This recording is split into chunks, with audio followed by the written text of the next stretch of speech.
Good day, this is Dimitri Lascaris coming to you from Kalamata, Greece on March 12th, 2025.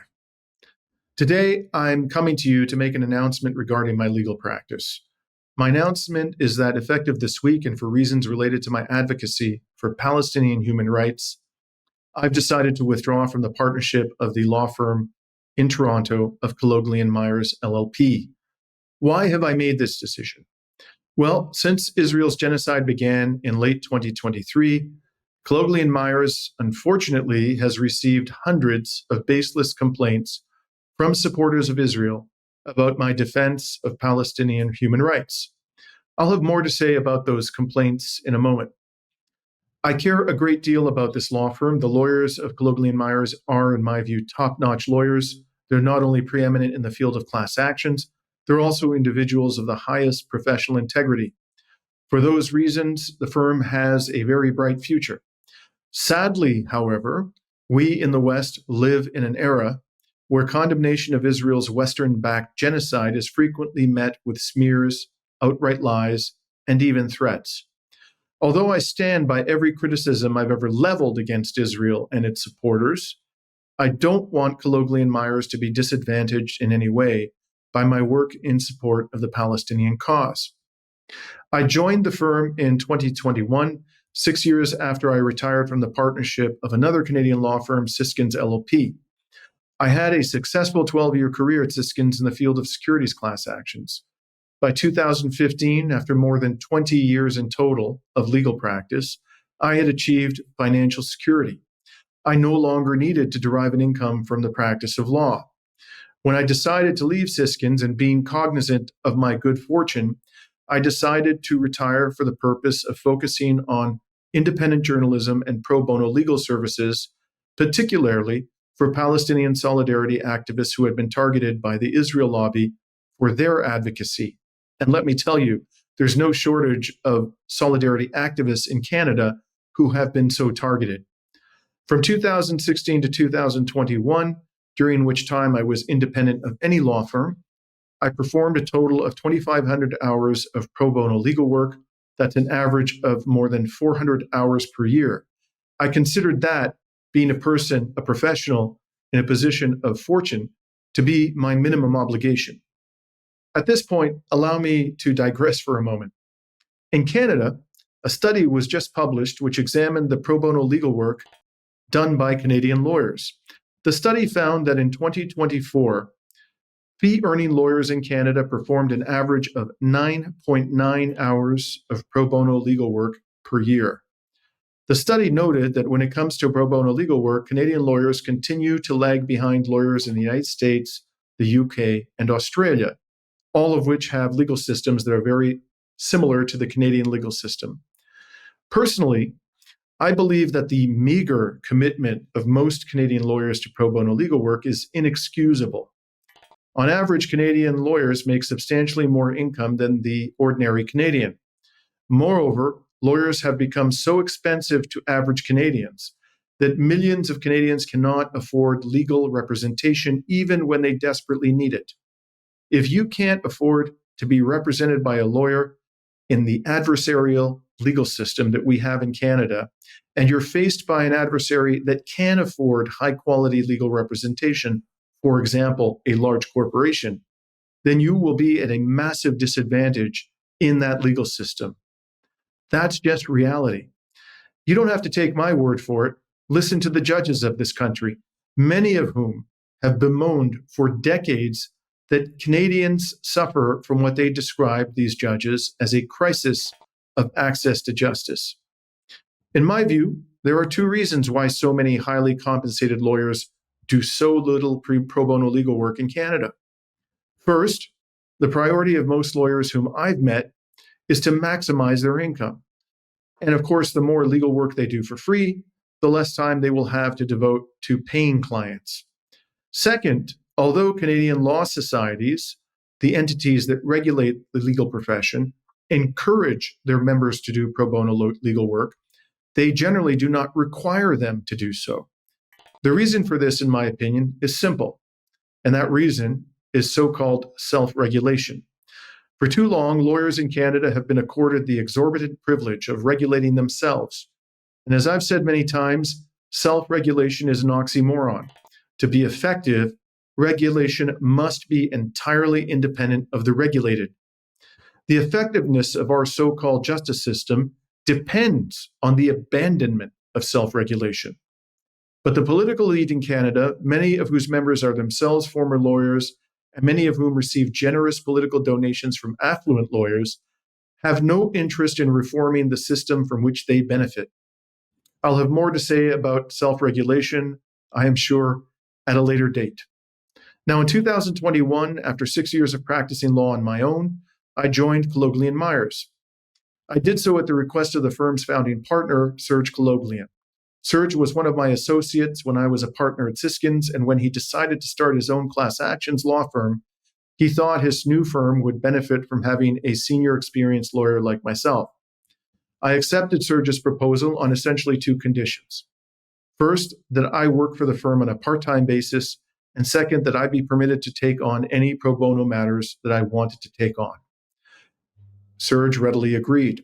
Since then, I've had a rewarding career at Kalloghlian Myers, representing plaintiffs in class actions against corporations and their senior executives. Throughout the time that I've been with the firm, I continued to represent Palestinian solidarity activists and others on a pro bono legal basis. However, I did not do this work using the firm's resources. I did it entirely on my own or in cooperation with lawyers who were not members of Kalloghlian Myers. Because my work for Kalloghlian Myers was part-time, I've been able since joining the firm to spend a lot of time on independent journalism, and it's in fact during this period that I built Reason to Resist as a platform for vigorous criticism of Western foreign policy. While I've been a partner at Kalloghlian Myers, all of my public commentary about Palestine and Israel was strictly on my own behalf, and as I said, I stand by all of it. Nonetheless, numerous members of the bar who support Israel have pressured the firm to separate itself from me. To their credit, the firm's partners have not succumbed to that pressure. I'm leaving the firm voluntarily and on excellent terms with the partners in order to safeguard the firm's future. As I said, I don't want the firm to be disadvantaged by the many powerful lawyers in Canada who support Israel's genocidal regime. This brings me to the complainants who pressured the firm to remove me from the partnership. I'm going to focus on two of them. The first one is a New York real estate lawyer by the name of Leila Monasebian. Before she complained to Kalloghlian Myers about my advocacy, I'd never heard of her. In late February of this year, Monasebian sent an email to the Canadian Bar Association. She copied the partners of Kalloghlian Myers on that email, and in it she wrote as follows. We, and I don't know why she said we, write to express our grave concern regarding the activities of Dimitri Lascaris, a Toronto-based lawyer at Kalloghlian Myers. On February 23rd, Mr. Lascaris publicly announced via X and Instagram that he traveled to Lebanon to show support for Hezbollah by attending the funeral of Hezbollah leader Hassan Nasrallah in Beirut. As you are undoubtedly aware, Hezbollah is designated as a terrorist organization by the government of Canada. And she concluded her letter by saying, such conduct raises serious ethical, professional, and legal concerns that may constitute a violation of Canadian law and the professional codes of conduct governing members of the legal profession. Given the gravity of the matter, we also have contacted the RCMP regarding his actions. For those of you who don't know, the RCMP stands for the Royal Canadian Mounted Police. It's more or less Canada's version of the FBI. Now, in her letter, Monasebian omitted to mention that I had attended the funeral of Hassan Nasrallah as an accredited journalist. Even worse, she lied about me. While it's true that I attended that funeral and that I did so as a card-carrying member of the press and talked about it on social media readily, I never said or wrote in any context that I, quote, traveled to Lebanon to show support for Hezbollah, close quote. It's quite ironic that a lawyer like Monasebian would invoke the professional responsibilities of lawyers while lying shamelessly about a fellow member of the legal profession. In response to this complaint, I wrote to Monasebian and threatened her with a defamation lawsuit. She then corrected her falsehood by sending a further email to the Canadian Bar Association. And in that second email, she wrote as follows: I'd like to issue a correction to the letter regarding Dimitri Lascaris. He did not publicly announce that he was going to, quote, show support, close quote. However, because this was the funeral of Hassan Nasrallah, a terrorist despot whose actions cost the lives of many people, it was such a shock that anyone would go there that it was interpreted as showing support. And the comments on his social media posts show disparagement of Zionists similar to the views held by the late dead terrorist leader, which I therefore interpreted as showing support. Well, God forbid that we should criticize Zionists, right? Now, the second complainant I want to focus on today is a character by the name of Amir Epstein. Epstein identifies himself as the executive director of a group called the Tafsik organization. On its website, Tafsik names the Israeli consulate as one of its partners and sponsors.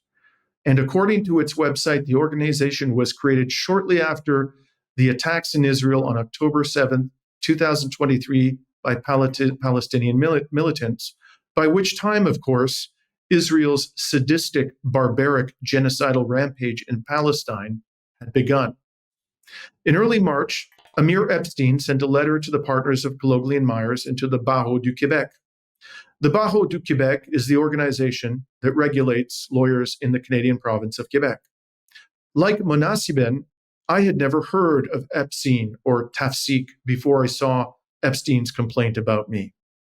In that complaint, Amir Epstein wrote as follows: I am writing to formally express my concerns regarding the actions of lawyer Dimitri Lascaris, who is employed at your firm.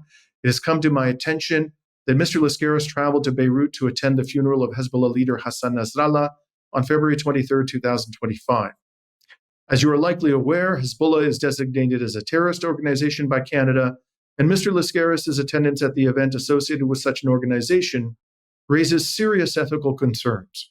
His actions not only reflect poorly on his personal judgment, but also pose a significant risk to the reputation of your firm. And they concluded, given the gravity of this situation, I strongly urge your firm to take immediate action regarding Mr. Lascaris' continued employment. Allowing him to remain in your firm could be viewed as tacit approval of his actions, which may compromise the ethical standing of your organization and the trust of your clients and the public. Now, I don't know about you, but that sounds like a veiled threat to me. Of course, nowhere in his letter did Epstein state that I attended Hassan Nasrallah's funeral as a card-carrying, accredited member of the press. Not only did Epstein send this complaint to Kalloghlian Myers, but he posted an additional comment about me in a Facebook group called Everything Jewish Toronto, which appears to have about 47,000 members. In the comment that he posted about me in Facebook, Epstein said not only that I might have committed illegality and unprofessional conduct, but that I affirmatively, there was no qualification, had breached the Criminal Code of Canada and had violated professional ethics by going to the funeral of Hassan Nasrallah.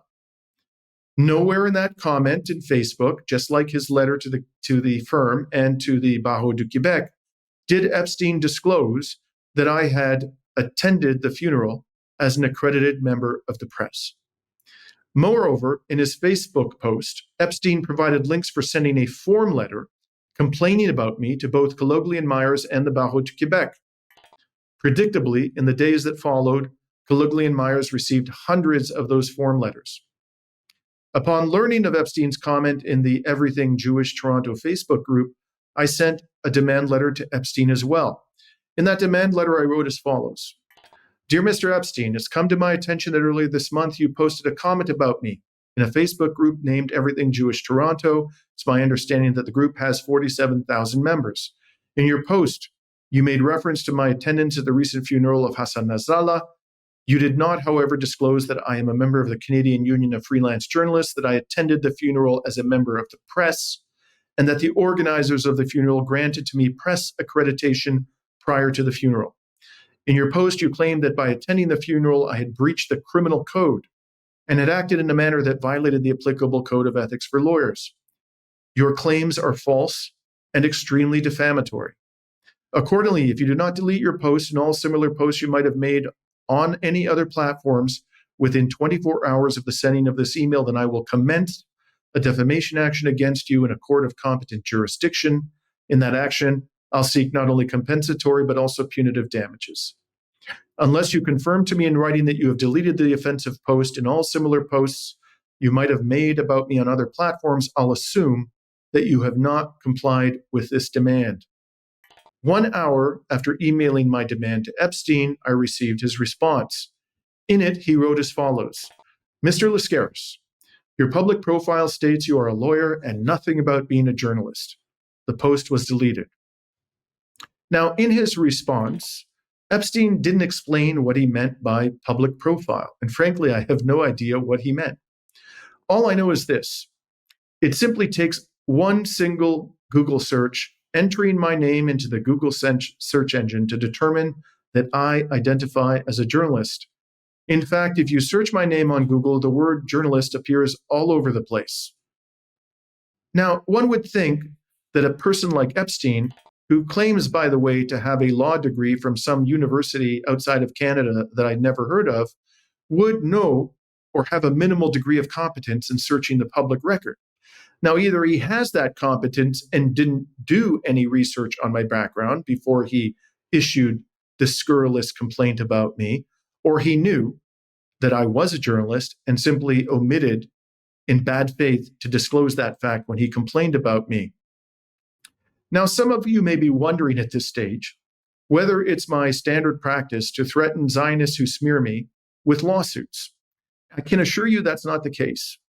I can say with a high degree of confidence that in the past 10 years, based on all the commentary I've seen on social media and in the corporate media, that I've been smeared by Zionists probably thousands of times.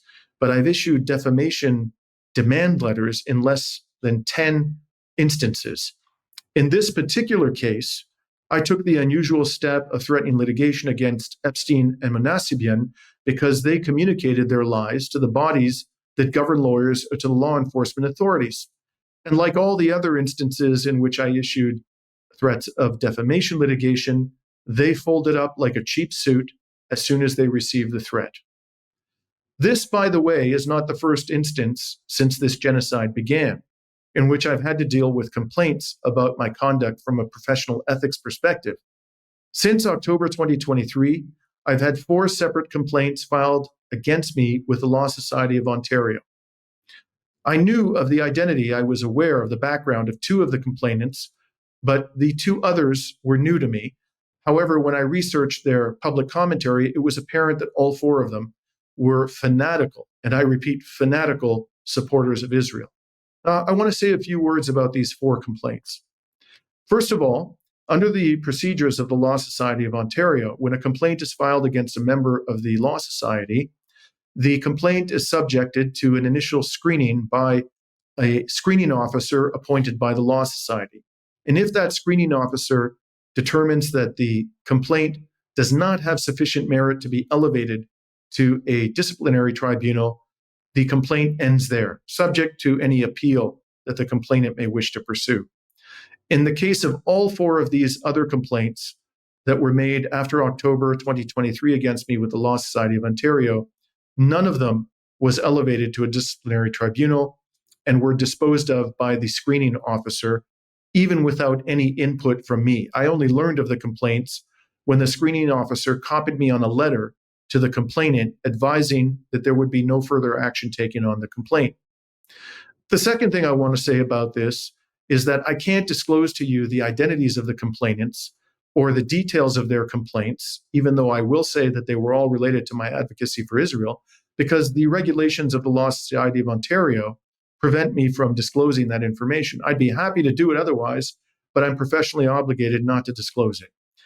The other thing I want to say is that these complaints, the 4 complaints that were filed against me with the Law Society of Ontario after October 2023, and these further complaints from Epstein and Monasebian that I've described to you, were the only complaints that have been filed against me in any jurisdiction in Canada since I started practicing law.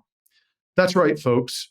For decades, I practiced law complaint-free, but it was only after Israel, with the full backing of Western governments, began committing a genocide, and I criticized and condemned that genocide and those who support Israel, that I became subjected to complaints to professional bodies in Canada. If that doesn't make a statement about the sickness of the legal profession in this country, I don't know what does. Now, I have something more to say about Amir Epstein and Tafseek, the organization he leads. Tafseek has an account on X, and I recommend that you take a moment and take a look at it if you're interested in knowing what this organization is all about. On X, Tafseek's public commentary is an unrelenting tide of anti-Palestinian hatred, overt Islamophobia, and genocidal rhetoric. I'll tell you about a couple of examples. On March 3rd of this year, Tafseek published the following comment on X. Every Gazan family, especially the women and children, must be forced to leave Gaza and be flown to Qatar to start their new lives. Why Qatar? Because they just hosted the Olympics and they housed hundreds of thousands of people in their Olympic village. These nice apartments are all sitting vacant. They are empty. Make it so women and children must leave, and for the men it is optional. No father or husband who is an innocent civilian would ever choose to remain and abandon their families. Those who remain are Hamas dogs, and Israel could put them all down. The world would be a better place. Now, if this character, Amir Epstein, who claims to have a law degree, was minimally competent in law, he would know that as a matter of international law, the Gaza Strip is Palestinian territory occupied by Israel, and that the Palestinians living there have a right under international law to remain. And according to Mr. Epstein, who has taken it upon himself to lecture me and the Law Society about professional ethics, the exercise of one's lawful right to remain on one's lawful land would entitle Israel to massacre you. That's what this so-called holder of a law degree is advocating publicly. Furthermore, let's imagine that Israel were to force the women and children of Gaza to leave. That, again, as any competent lawyer would know, would constitute a crime against humanity, namely ethnic cleansing and deportation. Israel has no right, no country, no actor has any right to force the Palestinians living in Gaza from that land. Now, on March 2nd, Tafseek reposted a post by someone named Shoshana. Shoshana's post stated, quote, "There should not be a grain of salt or a drop of water that enters into Gaza until the hostages are released.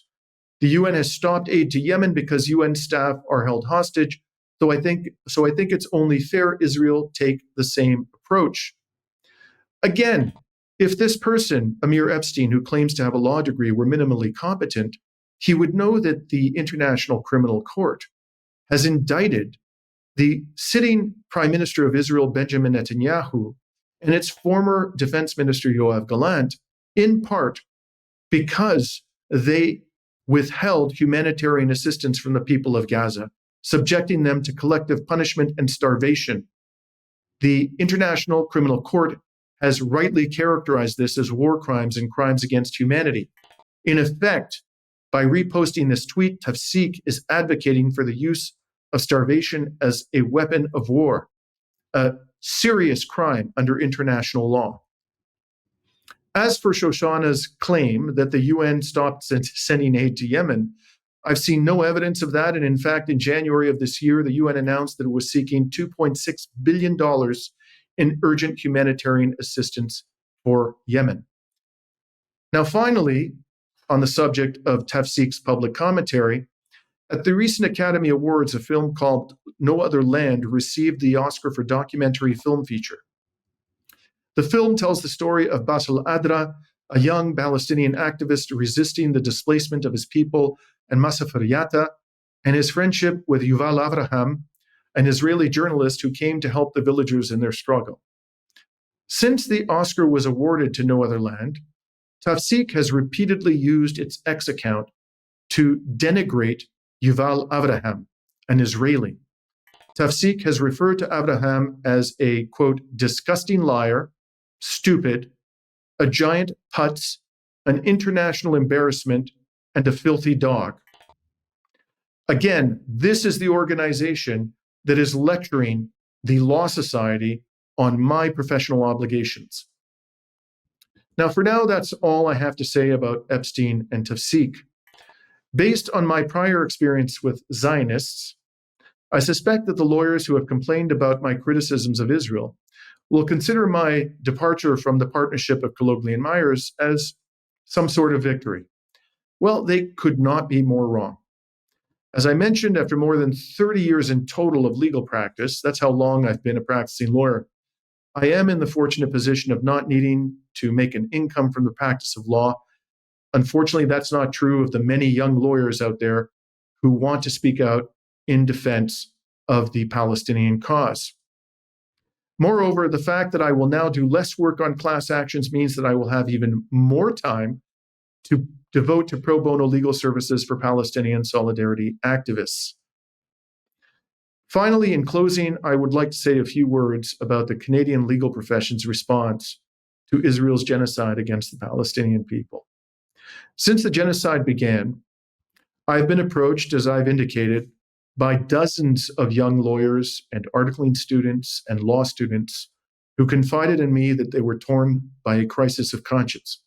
Namely, they were torn between a desire to speak out in defense of the victims of Israel's genocide and their fear of being punished by their employers for speaking out. And there are many instances, I can tell you, of people in the legal profession or people seeking to enter the legal profession who have been punished for defending the victims of a genocide. All over this country, there are young lawyers, articling students, and law students who are appalled by Israel's actions, but who fear, with complete justification, the professional repercussions of defending Palestinian human rights. At the same time, very few senior Canadian lawyers have spoken in defense of the Palestinian people. As far as I know, in fact, not a single prominent affluent lawyer from Bay Street, which is Canada's equivalent of Wall Street, has spoken out against the genocide. Not one. On the other hand, many Bay Street lawyers and law firms have publicly defended Israel's genocidal regime. All of this, I must say, is an absolute disgrace. Whether Israel is committing genocide is not a political question. It is quintessentially a legal question. Moreover, genocide constitutes the most heinous of crimes in international law. That Canada's government supports Israel despite its commission of genocide is something that ought to provoke the indignation of every single lawyer in this country. Instead, the most privileged of Canadian lawyers have remained deathly silent, or even worse, have smeared fellow lawyers, articling students, and law students who've come to the defense of Israel's victims. To all those privileged lawyers who have remained silent or supported Israel, I say, shame on you all. You have brought the legal profession in Canada into disrepute, and history will not judge you kindly. This is Dimitri Lascaris, coming from Kalamata, Greece on March 12, 2025.